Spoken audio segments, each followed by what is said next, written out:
Bismillahirrahmanirrahim. Assalamualaikum warahmatullahi wabarakatuh.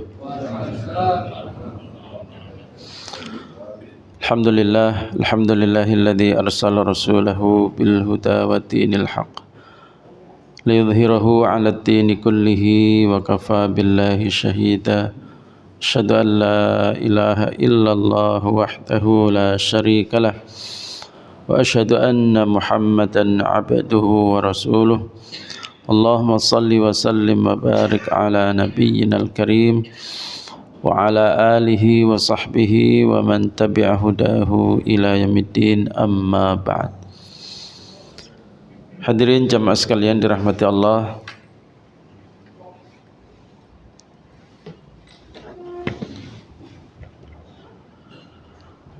Alhamdulillah, pagi ini sebetulnya bukan jadwal saya karena Ahad kelima ya, harusnya kosong.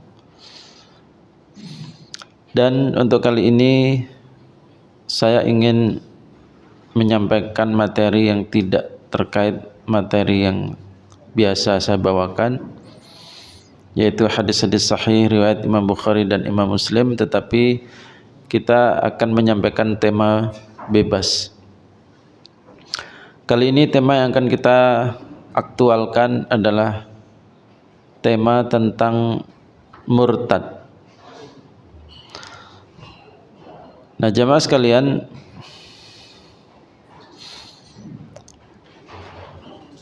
apa yang dimaksud dengan murtad?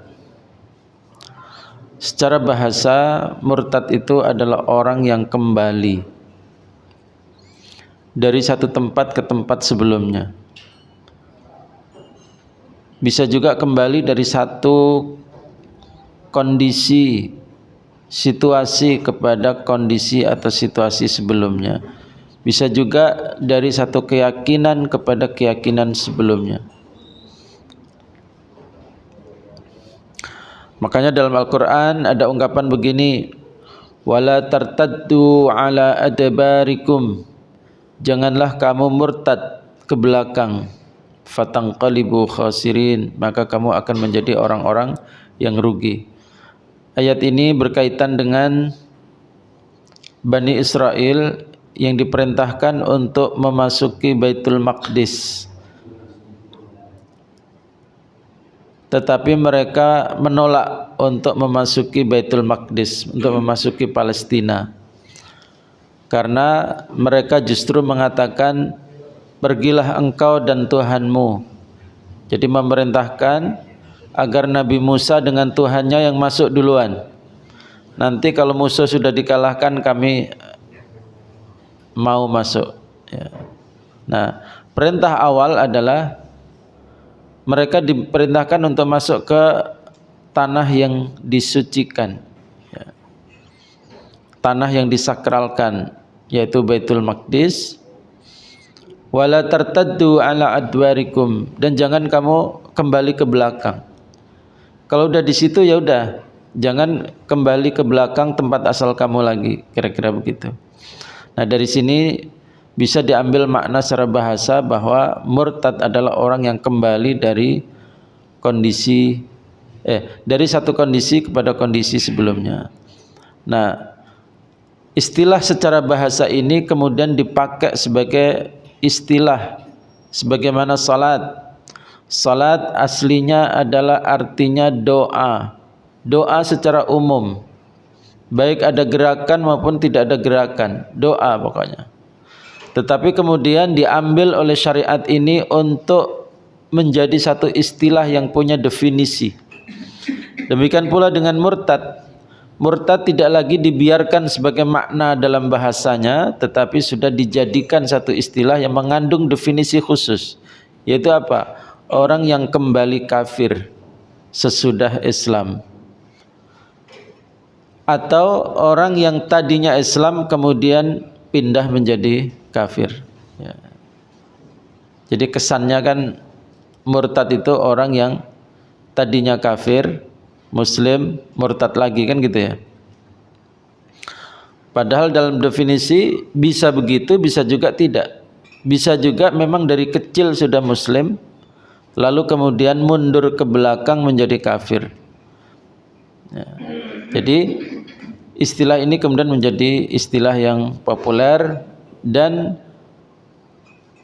sudah dipahami oleh masyarakat kita sebagai satu istilah yang familiar.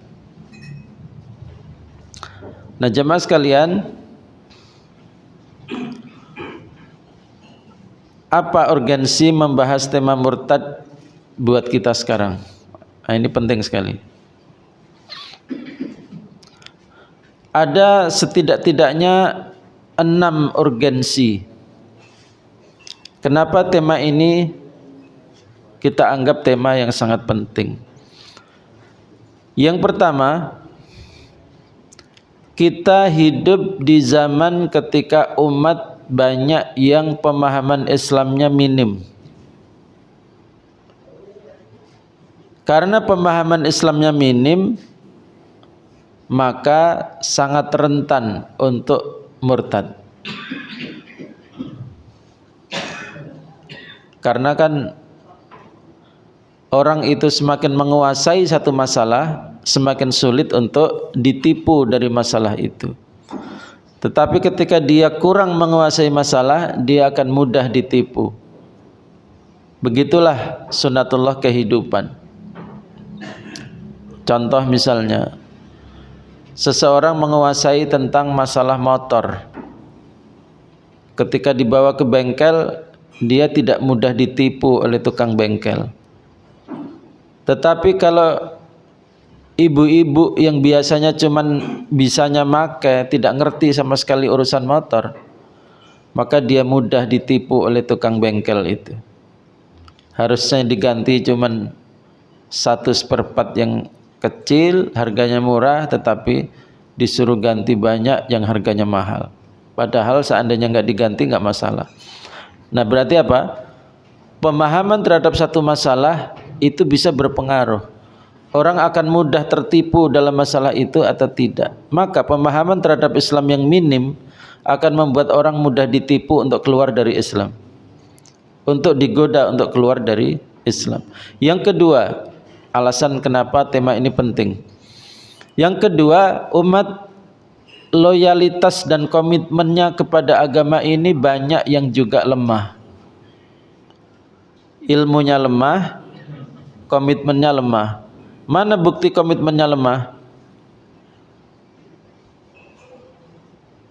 Ketika mereka dalam situasi sulit, diberi tawaran dunia yang sangat kecil saja oleh orang kafir, maka banyak umat kita kemudian pindah agama. Betul nggak? Ini menunjukkan tingkat komitmen yang rendah kepada agama ini. Berarti apa? Umat ini rentan menjadi murtad karena komitmennya yang lemah. Yang ketiga, umat kita dibesarkan dalam kultur bebas memilih keyakinan, liberal. Keyakinan A baik, keyakinan B baik, keyakinan C baik. Mereka dibesarkan dalam kultur itu. Apa dampaknya? Dampaknya pindah-pindah keyakinan itu hanya seperti rekreasi. Kadang pengen ke Anyer, kadang pengen ke Puncak, kadang pengen ke Lembang. Itu menjadi satu pilihan yang sangat bebas. Nah, dari kecil kita tumbuh dengan kultur seperti ini. Berarti apa? Situasi ini sangat memudahkan orang untuk pindah keyakinan dari Islam menjadi non-Islam. Ini alasan yang ketiga. Kemudian alasan yang keempat,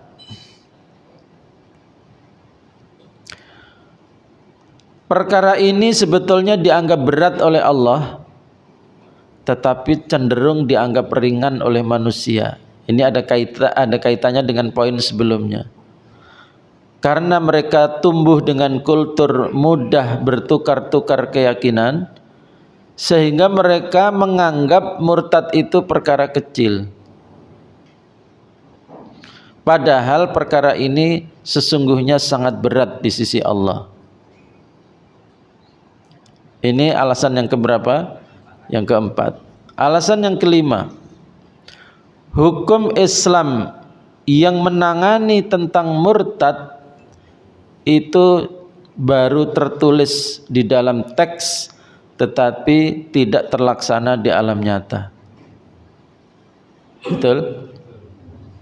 Hukum Islam menangani orang murtad itu hanya ada dalam teks, di dalam kitab-kitab para ulama warisan. Apa yang seharusnya dilakukan terhadap orang yang murtad itu ada di dalam fikih. Treatmentnya itu ada, kalau bahasa sekarang itu. Penanganannya itu ada. Diapain itu ada. Tetapi itu baru tertulis di dalam teks, tetapi belum terlaksana di alam nyata. Sehingga apa yang terjadi, jamaah sekalian? Sesuatu yang seharusnya manusia takut karena akan dihukum, menjadi kehilangan takut karena hilangnya hukuman. Betul nggak? Lah kalau hukumannya nggak ada kan berarti kehilangan rasa takut. Seperti kemarin, polisi dilarang menilang. Dilarang apa? Menilang secara langsung. Ketika rame-rame kasus Sambo, ya, polisi ingin mengembalikan citranya, maka tilang-tilang di jalanan pun yang mengesankan tindakan yang tidak profesional itu kemudian pokoknya polisi cuma boleh menghimbau. Hukumannya berarti apa? Semacam mengumumkan kepada masyarakat hukuman untuk pelanggar lalu lintas sedang dihilangkan. Yang ada cuma himbauan. Apa yang terjadi kemudian? Orang merasa bebas, tidak pakai aturan. Karena apa? Allah, nanti polisi nggak akan hilang karena dilarang sama Kapolri. Hilangnya satu hukuman akan membuat orang apa? Tidak takut dengan hukuman itu. Hukuman terhadap murtad itu baru ada dalam teks, tidak ada di alam nyata. Oleh karena itu, ketakutan orang untuk murtad itu enggak ada sama sekali. Betul enggak? Hilang, betul-betul hilang rasa takut untuk murtad itu. Karena memang hukuman untuk menangani murtad itu enggak ada. Sama dengan hilangnya rasa takut orang untuk berzina. Hilangnya rasa takut orang untuk mencuri, untuk korupsi dan sebagainya. Karena apa? Ketika hukuman hilang, maka rasa takut itu akan hilang. Baik. Ini alasan yang kelima. Alasan yang keenam. Ternyata murtad itu merupakan agenda tertinggi orang kafir terhadap umat Islam. Agenda tertinggi orang-orang kafir terhadap umat Islam, yaitu memurtadkan. Mana dalilnya? Dalilnya surat Al-Baqarah 217. 217. Wala yazaluna yuqatilunakum hatta yaruddukum an dinikum in istata'u. Ayat ini benar-benar menggunakan pilihan kata murtad. Wala yazaluna, dan mereka tidak akan berhenti. Tidak akan berhenti berarti apa? Terus melakukan itu tanpa lelah, tanpa berhenti. Akan terus melakukan itu. Apa yang mereka lakukan? Yuqatilunakum. Mereka akan memerangi kamu. Hatta yaruddukum an dinikum in istata'u. Sampai mereka memurtadkan kamu dari agamamu jika mereka mampu. Makanya diancam oleh Allah, wa may yartadid minkum an dinihi fayamut wa huwa kafirun. Tetapi barang siapa yang murtad dari agamanya lalu kemudian mati dalam keadaan kafir, faulaika habitat a'maluhum fid dunya wal akhirah. Maka mereka akan dianggap terhapus oleh Allah, akan dihapus oleh Allah amal mereka di dunia dan di akhirat. Wa ulaika ashabun nar, dan mereka adalah penghuni neraka, hum fiha khalidun, mereka akan kekal di dalamnya. Ayat ini membicarakan dua poin yang tadi kita bicarakan. Alasan kenapa penting membahas tema ini. Apa? Alasan bahwa perkara ini dianggap besar oleh Allah. Di mana letak besarnya, Pak? Semua amal seorang muslim akan dinyatakan hapus, dan di akhirat akan dimasukkan ke neraka, kekal di dalamnya. Ini kan masalah berat. Tetapi manusia menganggapnya ringan. Salah satu faktor yang membuat manusia menganggap ringan adalah karena tadi, ada karena kelemahan ilmu, kelemahan komitmen, hilangnya hukuman, hilangnya pengajaran tentang masalah-masalah seperti ini, sehingga apa? Murtad itu menjadi perkara yang kecil. Masih ingat seorang perempuan anak lawyer yang namanya sangat islami? Si wanita itu bahkan pernah sampai pada tingkat pakai cadar. Berarti apa? Cukup tinggi kan levelnya. Tapi kemudian sekarang menjadi murtad. Dan apa yang terjadi dengan orang tuanya? Biasa aja tuh. Berarti apa? Perkara murtad itu dianggap biasa. Media-media juga memberitakan seperti berita tentang ya kejadian biasa lah, seperti artis yang lagi nikah, kejadian biasa, bukan kejadian yang luar biasa. Jadi memang kita hidup dalam kultur bahwa murtad itu menjadi kejadian biasa, sesuatu yang ringan. Sehingga kita terbawa dengan situasi itu. Kita terbawa dengan kultur dan situasi seperti ini. Jamaah sekalian, ayat ini menggambarkan Allah menilai murtad itu sangat berat, tetapi manusia menganggapnya sangat ringan. Dan orang kafir menjadikan murtad adalah agenda terpenting dan tidak akan mereka berhenti dari agenda itu.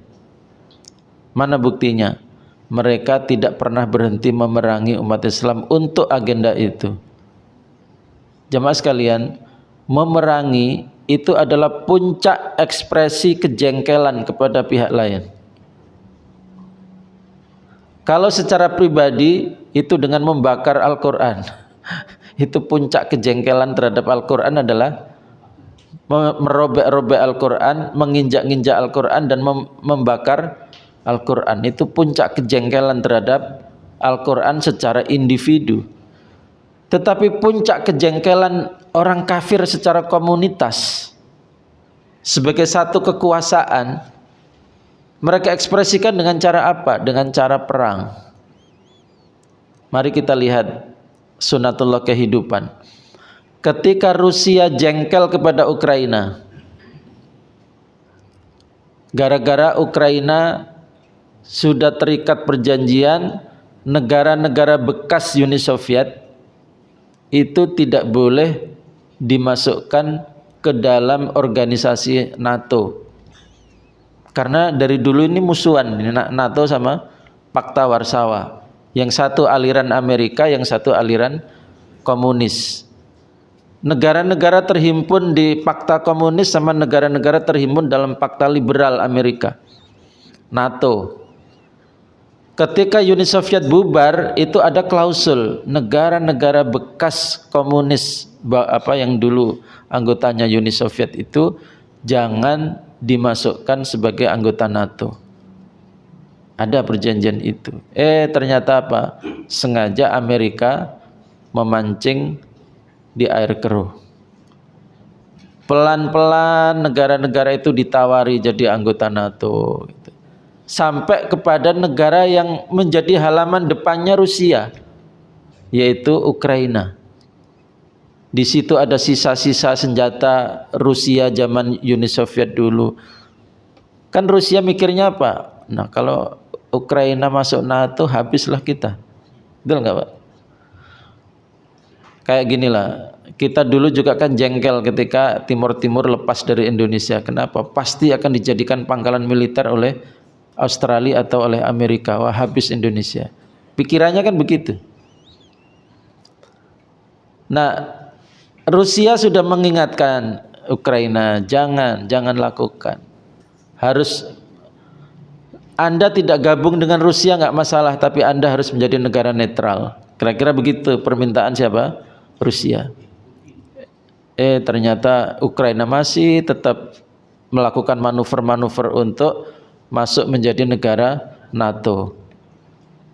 Puncak ekspresi kejengkelan Rusia diwujudkan dalam bentuk apa? Ya udah, perang. Berarti apa? Perang adalah ekspresi tertinggi suatu komunitas manusia dalam mengekspresikan kejengkelannya. Sekarang mari kita lihat. Orang kafir tidak akan berhenti memerangi kamu. Berarti apa? Orang kafir tidak akan berhenti memerangi kamu sampai kamu murtad. Berarti keislaman kita adalah puncak kejengkelan mereka. Kalau memang bukan jengkel karena keislaman kita, ngapain memerangi terus kita? Betul nggak?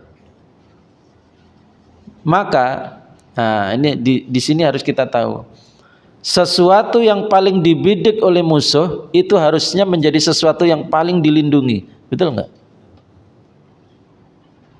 Coba lihat film-film itu. Ya.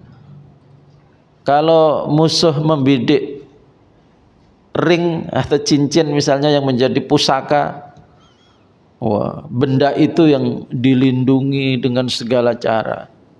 Kan gitu, itu sunatullah kehidupan kan begitu. Maka ketika murtad menjadi bidikan utama orang kafir, maka kita punya kepentingan untuk menjaga umat ini jangan sampai ada yang murtad. Betul nggak? Karena dia menjadi bidikan tembakan utama orang kafir adalah agar supaya umat Islam murtad. Maka kita harus dengan sekuat tenaga menjaga dari bidikan itu. Nah, ini urgensinya tema murtad.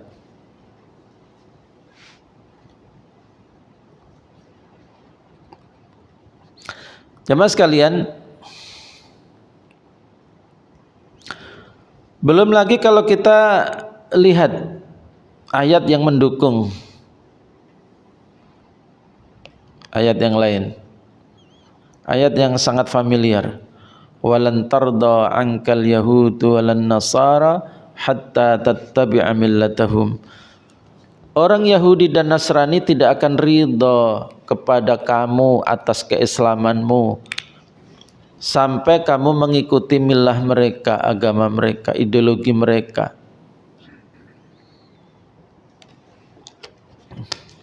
Berarti ayat ini sama dengan apa? Ini surat Al-Baqarah 120. Ini masih sama isinya dengan Al-Baqarah 217. Dikuatkan. Dikuatkan lagi dalam Al-Baqarah 109. Wadda katsirum min ahlil kitab law yaruddunakum min ba'di imanikum kuffaran. Orang-orang ahli kitab itu pengen banget agar mereka bisa memurtadkan kamu dari agamamu sesudah keimananmu, agar menjadi kafir kembali. Tiga ayat ini saling menguatkan satu sama lain, bahwa orang kafir akan menjadikan kemurtadan itu sebagai agenda penting mereka. Tetapi kabar baiknya adalah Yang terjadi kebalikannya. Banyak orang-orang kafir justru menjadi Muslim. Ini yang menambah kejengkelan, Pak.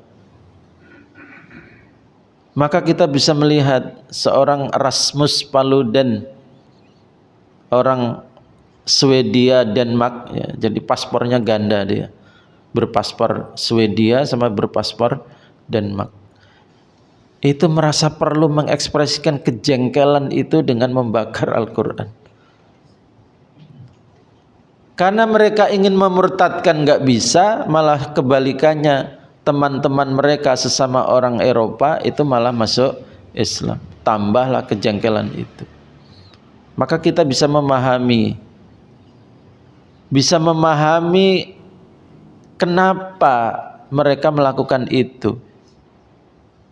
Yaitu apa? Karena sebuah kejengkelan.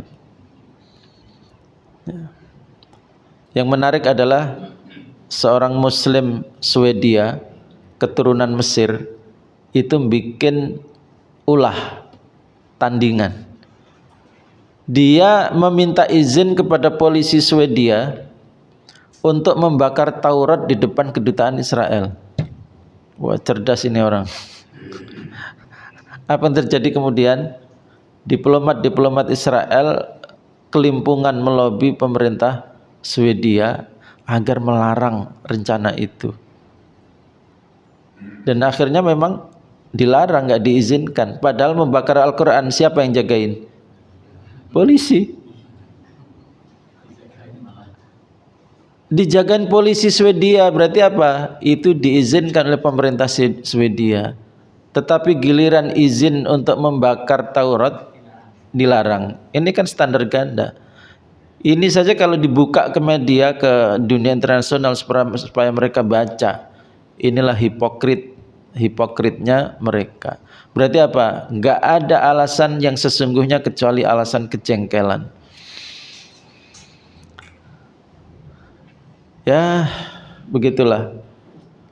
Paling kurang kita di sini ya bisa mengekspresikan.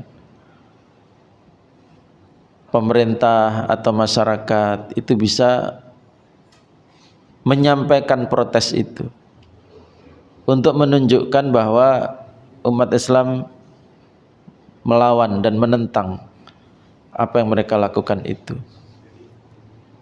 Tapi yang perlu kita pahami adalah kenapa mereka bisa senekat itu. Jadi kalau saya pikir-pikir tadi itu sebabnya. Karena mereka ingin memurtadkan umat Islam, bukannya umat Islam murtad, malah orang kafir banyak yang masuk Islam. Tambah lagi kejengkelannya. Ya, mudah-mudahan kalau dalam Al-Quran itu ada kalimat apa? Mutu bighaidhikum. Matilah kamu dalam kemarahanmu. Matilah kamu dalam kejengkelanmu.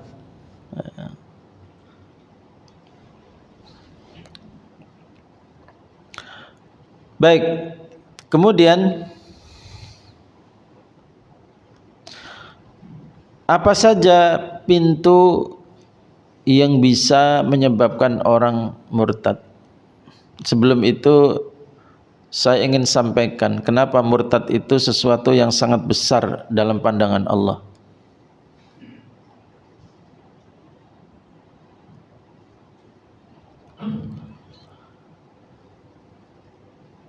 Murtad itu besar dalam pandangan Allah. Setidaknya kita bisa melihat dalam firman Allah surat Ali Imran ayat 83. Afa ghaira dinillahi yabghun wa lahu aslama man fis samawati wal ardi taw'an wa karha wa ilaihi turja'un. Apakah mereka tidak mengambil agama Allah, dinullah, ideologinya Allah? Walahu aslama man fis samawati wal ardi, sedangkan hanya kepada Allah semua penduduk langit dan bumi itu Islam kepada Allah. Islam berarti apa? Tunduk. Semua yang ada di langit dan di bumi mereka tunduk kepada Allah. Ternyata ada manusia milih tidak tunduk. Berarti apa? Coba mari kita lihat. Yang paling menjengkelkan pemerintah itu adalah ketika ada warganya yang mengumumkan menolak untuk taat atau memberontak. Betul nggak? Kalau cuman warganya mencuri, warganya korupsi, itu masih apa? Ya itu kenakalan biasalah. Tapi kalau kenakalan itu bentuknya apa? Kami menyatakan menolak tunduk kepada pemerintah, lalu mengibarkan bendera sendiri. Berarti apa? Pengumuman pembangkangan kepada Allah. Maka pemerintah pasti mengirimkan tentara untuk menghabisinya. Betul enggak? Itulah perumpamaan murtad. Jadi kenakalannya itu bukan kenakalan biasa. Kalau cuman mencuri, membunuh warga lain, ya, merampok, itu kejahatan-kejahatan kecil yang ditangani polisi. Ibaratnya apa? Kalau mencuri, zina, terus apa lagi? Mencuri, zina, membunuh orang dan sebagainya, atau narkoba, itu kemaksiatan yang masih di dalam ruang lingkup tunduk kepada Allah. Yang bersangkutan itu masih muslim, masih mengakui Allah sebagai Tuhannya, sebagai pemimpinnya. Tapi kalau dia sudah mengumumkan menolak taat, itu sama dengan sekelompok orang mengumumkan tidak mau lagi taat kepada Jakarta, mengibarkan bendera sendiri, bintang kejora. Itu adalah kenakalan tertinggi di mata negara. Betul nggak? Itu kenakalan tertinggi Pak di mata negara. Nah, orang murtad itu seperti itu. Kenapa murtad dianggap besar oleh Allah? Karena murtad itu seperti nakalnya orang yang mengumumkan perlawanan kepada Jakarta.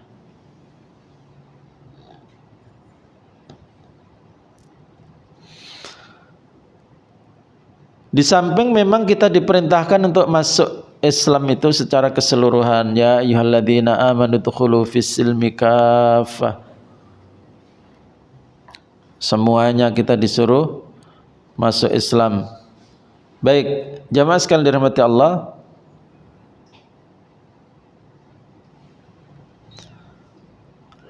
Apa saja pintu-pintu yang bisa berpotensi membuat seseorang menjadi murtad? Pintu yang paling umum dipahami oleh umat Islam adalah pintu pernyataan terbuka bahwa fulan menyatakan keluar dari Islam. Itu sebab yang paling jelas. Tidak ada syubhat, tidak ada keraguan.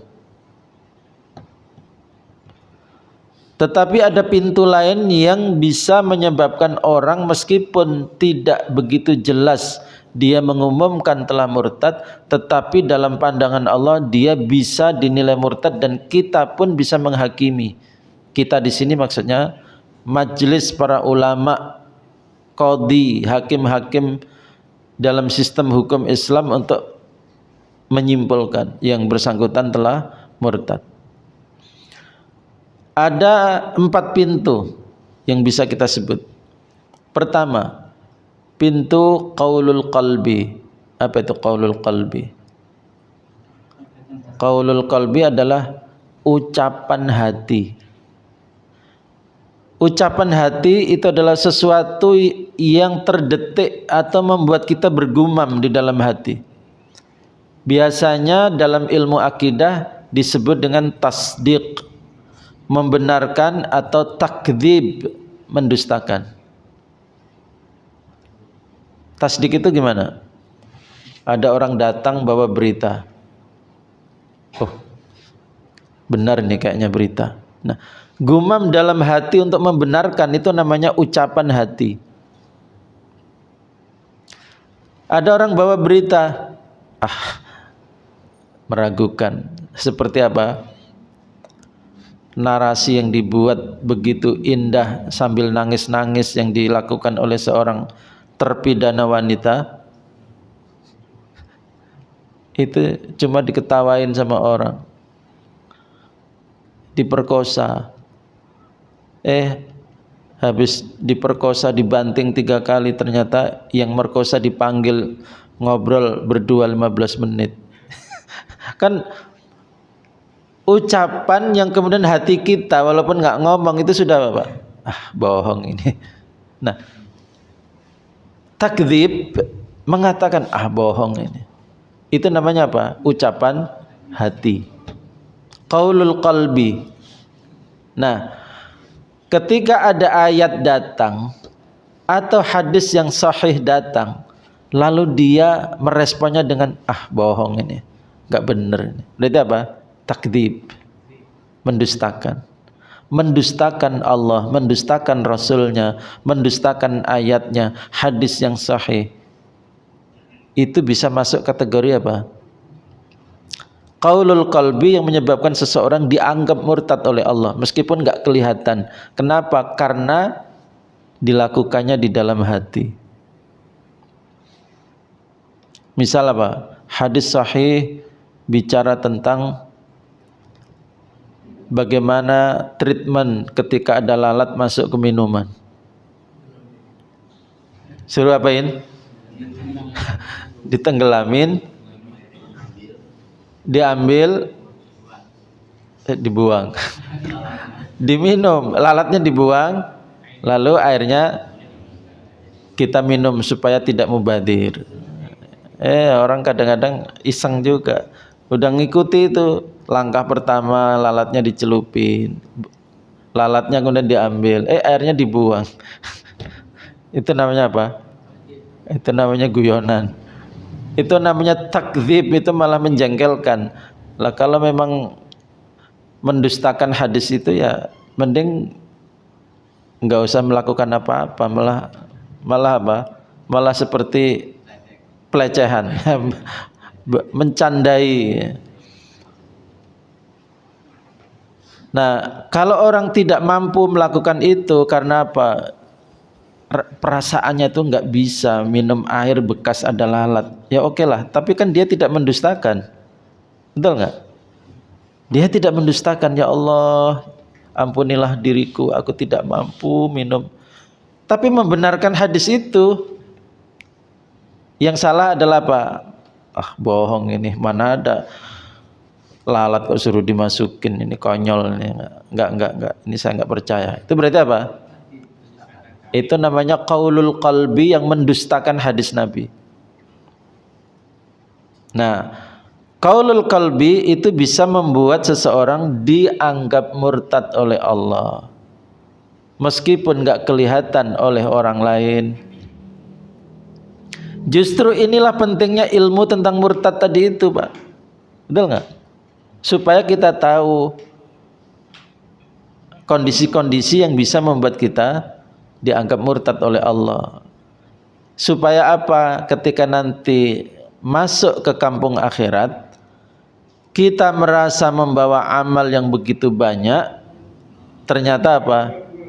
Dihapus oleh amalmu. Kenapa? Ya Allah, amalku mana nih? Enggak ada. Kamu kan dulu mendustakan ayatku kan? Diingat-ingat, oh iya ya, dulu mendustakan ayatnya. Jadi seperti itu cara kita menyikapi, jangan sampai jatuh dalam takdzib, ya. Jangan sampai jatuh dalam takdzib. Kalaupun tidak mampu melaksanakan, mintalah ampun kepada Allah. Ya Allah, saya belum mampu. Itu bukan takdzib, Pak, itu jujur.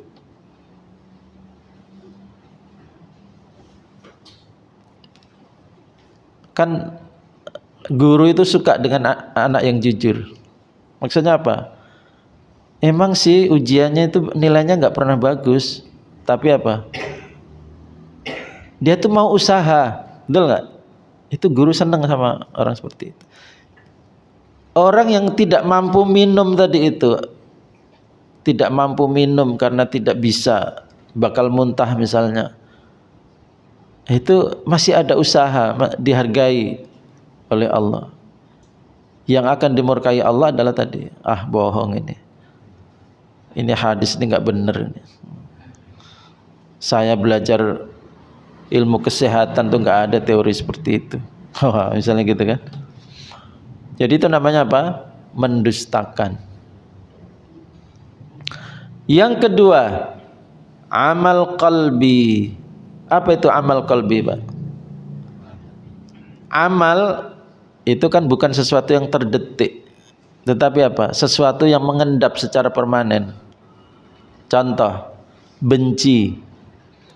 Benci itu bukan sesuatu yang terdetik, tetapi apa? Sesuatu yang mengendap secara permanen. Maka itu biasanya diibaratkan dengan amal.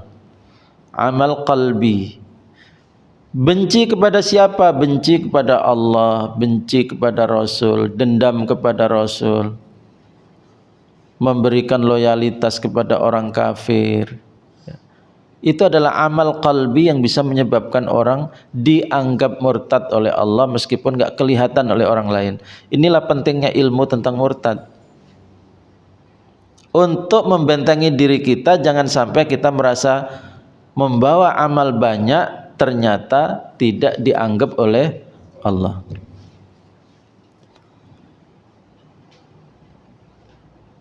Emang ada orang sudah masuk Islam tapi membawa kebencian kepada Allah, dendam kepada Rasul? Ada.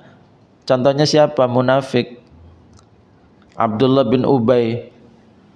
Abdullah bin Ubay itu ceritanya adalah dia sudah disepakati oleh dua suku yang selalu berseteru, yaitu Aus dan Khazraj, untuk dijadikan pemimpin pemersatu.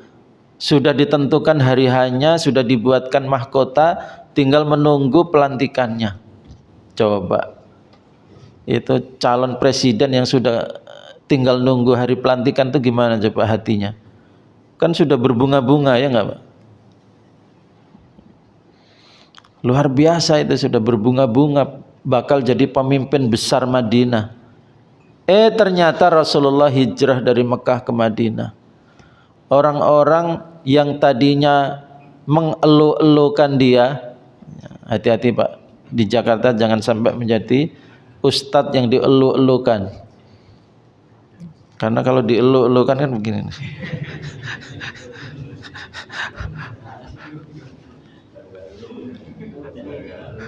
Gara-gara elu, ustadz dielu-elukan. Kalau di daerah bagus itu, ustadz dielu-elukan. Tapi di Jakarta jelek, ustadz dielu-elukan. Dia tokoh yang tadinya luar biasa didukung oleh masyarakat. Tiba-tiba dukungan pindah total kepada orang baru, pendatang pula. Tapi mau melawan nggak bisa, nggak mau ikut arus, ya udahlah, mau nggak mau ikut masuk Islam. Tapi hatinya menyimpan dendam, menyimpan amal qalbi, menyimpan amal qalbi yang menyebabkan dia tidak diakui keimanannya oleh Allah. Jadi pintu kedua apa? Amal qalbi, amal yang ada di hati seseorang, yaitu berupa kebencian, dendam, permusuhan kepada Allah, Rasulnya dan sebagainya.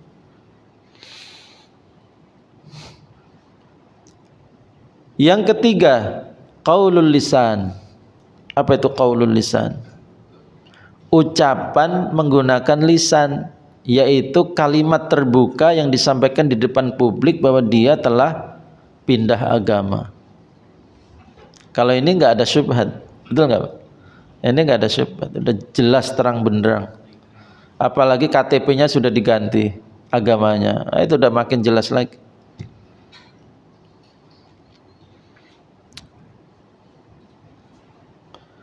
Kemudian yang bukan hanya orang yang menyatakan keluar dari Islam, tapi juga mengeluarkan kata-kata yang kata-kata itu bisa menyebabkan dia dianggap kafir. Contoh, mengeluarkan kata-kata pujian untuk Lata, Uzza misalnya. Meskipun dia tidak mengatakan dirinya murtad, tapi kalimat itu sudah menyebabkan dia dianggap murtad oleh Allah. Itu adalah qaulul lisan. Kemudian yang keempat apa? Amal anggota badan. Contohnya apa? Sujud kepada Lata Uzza. Datang ke altar penyembahan orang-orang Hindu lalu ikut megang apa itu? Megang lidi yang hio ya. Digini-gini kan ada asapnya itu. Padahal dia muslim tapi ikut mempraktekkan itu. Wah, ini serius ini. Ya. Amal anggota badannya itu sudah membuat dia dinyatakan murtad oleh Allah meskipun orang tidak berani secara terbuka menyimpulkan dia murtad. Tapi kan urusan kita dengan Allah, Pak. Betul nggak? Kalau Allah sudah menilai kita murtad, apalah gunanya pandangan manusia bahwa kita masih dianggap muslim, nggak ada gunanya. Yang kedua contohnya apa? Menginjak-injak Al-Quran. Seperti yang dilakukan oleh Rasmus Paludan. Habis dia melakukan diikuti orang Belanda. Ini memang penjajah ini belum berhenti menjengkelkan. Meskipun timnas Belanda itu kalau main itu pendukungnya banyak, itu aneh juga.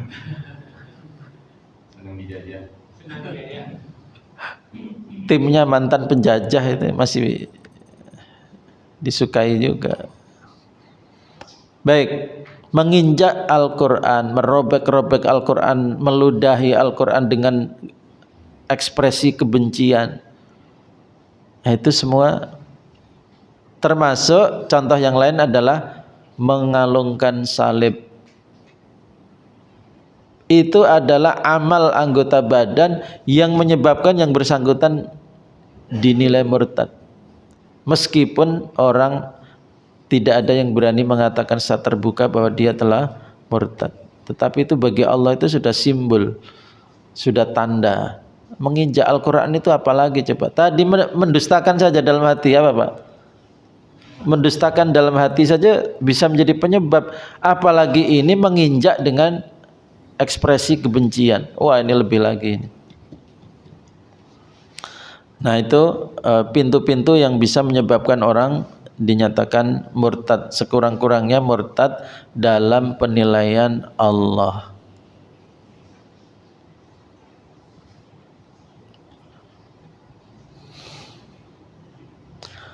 Apa konsekuensi murtad secara fikih?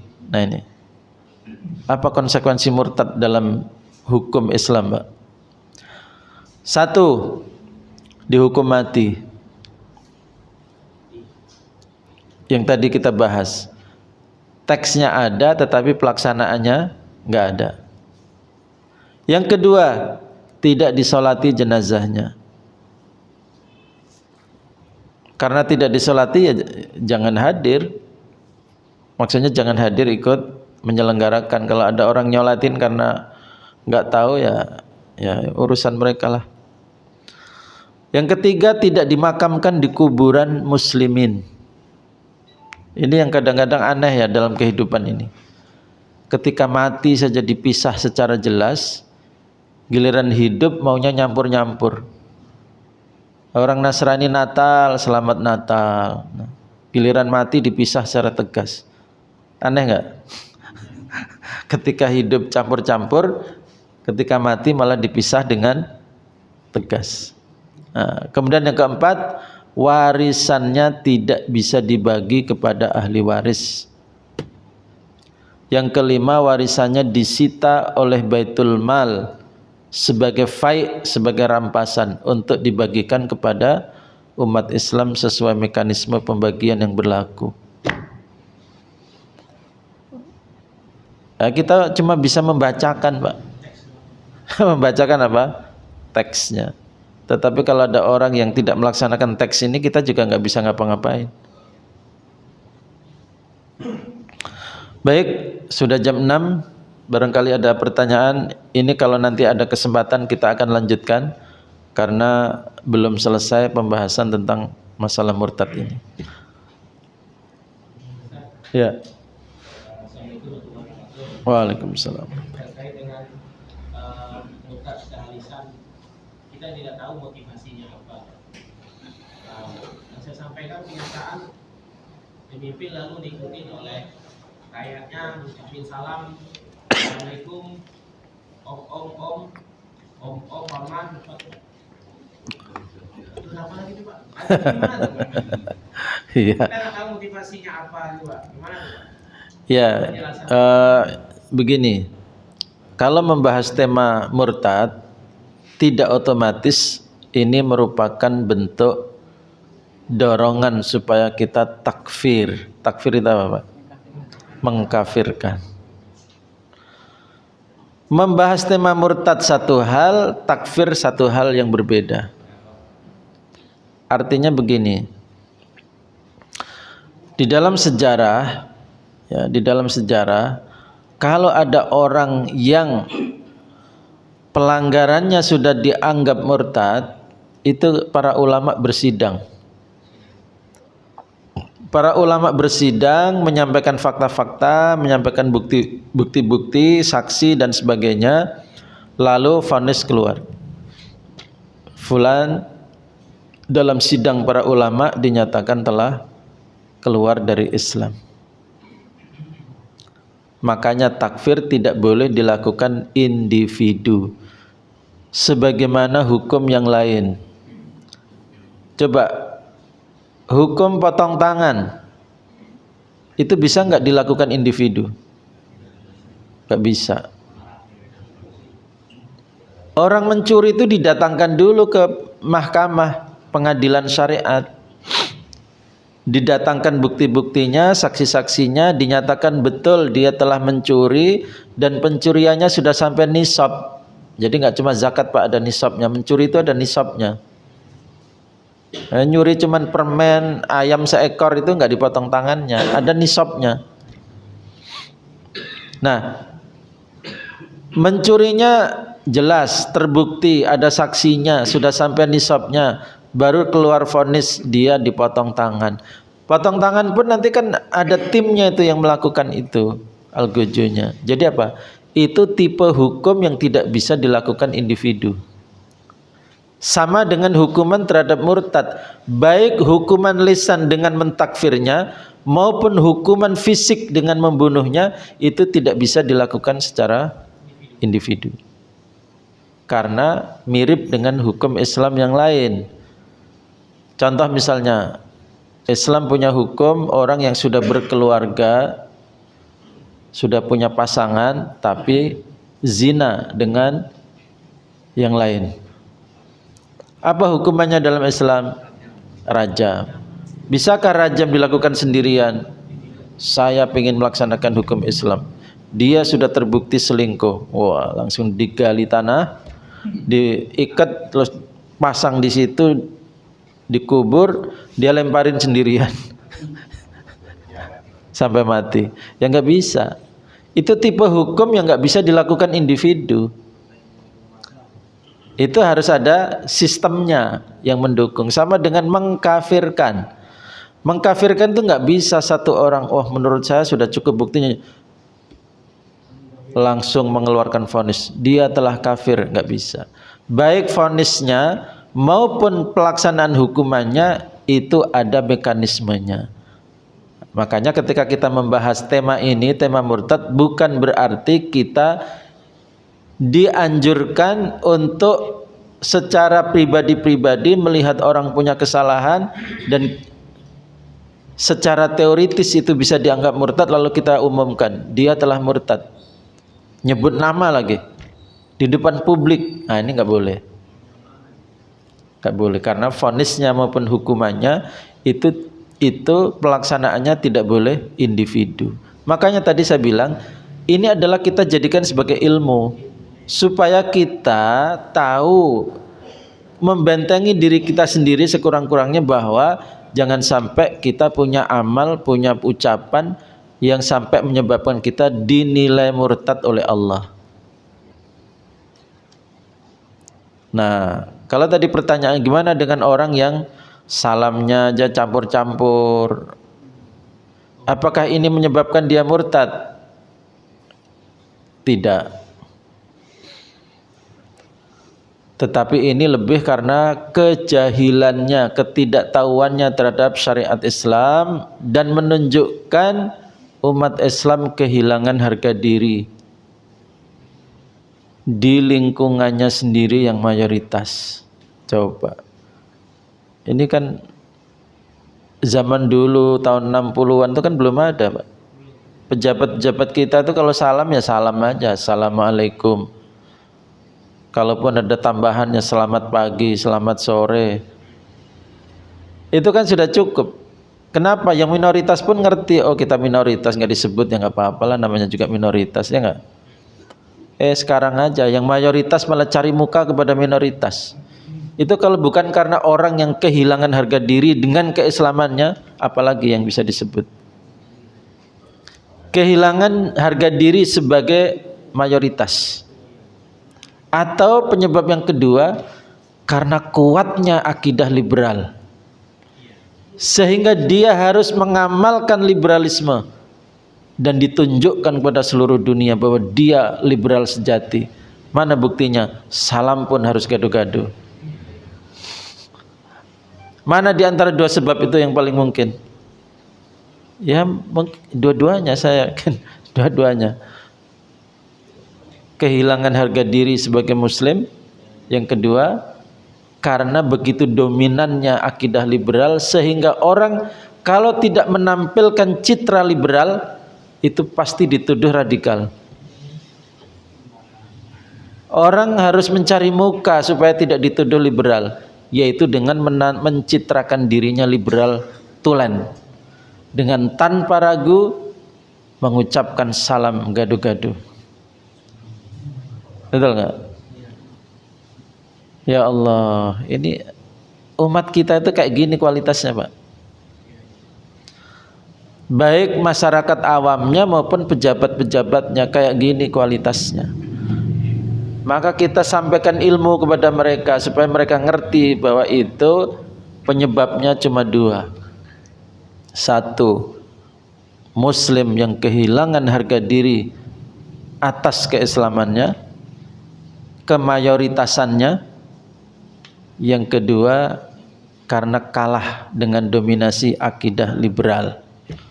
Kalau tidak menampilkan citra liberal, nah yang mengkhawatirkan nanti orang kalau pengen jadi capres, kalau tidak ikut-ikutan dengan pencitraan liberal itu,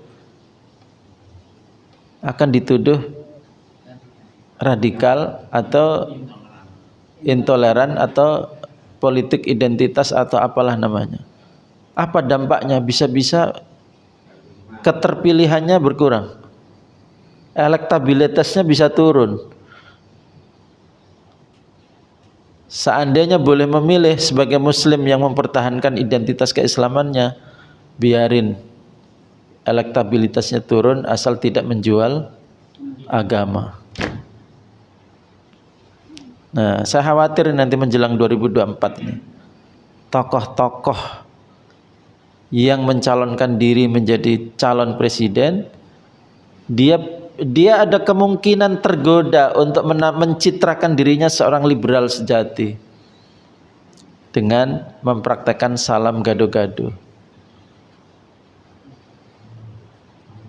Ya, ini dilema. Ada dua pasang, yang satu menampilkan citra liberal, yang satu tidak. Nah, ini pasti terbelah ini pemilihnya nih. Terbelah pasti pemilihnya. Yang tidak mau salam gado-gado pasti jamaah-jamaah begini nih yang milih nih. Yang mau salam gado-gado, wah, itu semuanya akan milih, dari agama lain segala macam milih. Makanya kita khawatir ya, politik mengalahkan identitas akidah seseorang. Khawatir 2024 politik akan semakin mengalahkan identitas keislaman para calon. maka beruntunglah orang yang tidak menjadi calon apa-apa. Cuma apa? Calon mati. Ya. Hidupnya nyaman udah, tinggal nunggu kematian. Bukan calon presiden, bukan calon anggota DPR, nggak perlu mencitrakan diri sebagai orang liberal dan sebagainya. Alhamdulillah kita berada di zona ini. Andai kan Allah uji kita di zona itu, apa kuat kita? Makanya kalau ada orang yang kuat berada di zona itu, kita apresiasi betul. Ya. Nanti kita lihat nih, Pak Anies Baswedan perlu nggak mencitrakan dirinya dengan itu. Aha. Kalau nanti misalnya Pak Ganjar, kelihatannya sudah mencitrakan itu dari awal ya. Wallahu a'lam bishawab ya. Kita doakan mudah-mudahan umat Islam siapapun mereka, baik pejabatnya maupun rakyat biasa, Allah kuatkan iman mereka. Allah pahamkan tentang agama ini dengan baik agar fitnah yang begitu dahsyat di zaman ini tidak menggulung mereka. Agar mereka semua diselamatkan oleh Allah dari neraka dan dimasukkan ke dalam surganya, sebagaimana doa itu untuk kita semua. Kita mencintai mereka. Kita mencintai semua umat Islam. Enggak rakyatnya, enggak pejabatnya kita mencintai. Karena ada hubungan batin keislaman dengan kita. Kita nasihati mereka kalau mereka salah. Kita ingatkan kalau mereka keliru. Makanya jangan jangan memandang orang dalam situasi tertentu karena fitnah yang begitu dahsyat, kemudian kita minta dia menjadi sangat ideal seperti orang yang tidak berada di situasi itu. Paham maksud saya? Kita sebagai jamaah masjid bukan calon apa-apa, disuruh menjadi ideal itu kan mudah, Pak. Tapi jangan kemudian menilai orang yang berada di zona yang sulit untuk seideal kita. Coba misalnya, jadi presiden karena dia muslim, maka dia harus tidak boleh mendatangi undangan orang Nasrani misalnya. Kalau kita di sini bisa seperti itu, Pak. Tapi sebagai presiden apa bisa? Kan nggak mungkin. Artinya apa? Jangan menghakimi orang dengan baju kita. Karena memang bajunya beda. Kita doakan saja mereka kuat. Allah ampuni jika itu memang dianggap oleh Allah sebagai sebuah kekeliruan. Sebab apa, Pak? Lah kalau nggak ada muslim yang mau tampil menjadi calon pemimpin, lah repot juga kan? Rumitnya di situ. Rumitnya di situ. Makanya ya sudahlah, kita bantu doa untuk mereka. Semoga mereka dikuatkan oleh Allah, dipahamkan agama ini, menjadi sebab banyak kemaslahatan untuk Islam dan umat Islam. Karena kita belum bisa ideal. Lah kalau seorang Umar bin Khattab dengan sistem khilafahnya, hukumnya pakai hukum Islam, kok salamnya gado-gado, itu bisa kita maki-maki itu seorang pemimpin. Betul nggak? Loh, Anda berada di zona itu menjadi seorang khalifah. Sistemnya sudah Al-Quran dan Sunnah, kok Anda salamnya gado-gado, itu buat apa? Betul nggak? Itu pantas dimaki-maki, Pak. Lah kalau dia seorang presiden muslim dalam situasi seperti ini, lalu dia melakukan itu, kita maki-maki di depan publik, itu namanya menghakimi orang dengan baju kita yang di masjid. Enggak nyambung ya, enggak nyambung. Makanya ya sudahlah, kita doakan mereka, mudah-mudahan Allah kuatkan mereka. Ya. Ya. Sekarang lagi viral tuh yang Fir'aun, aman. Itu juga enggak terlalu menarik, Pak. Kenapa?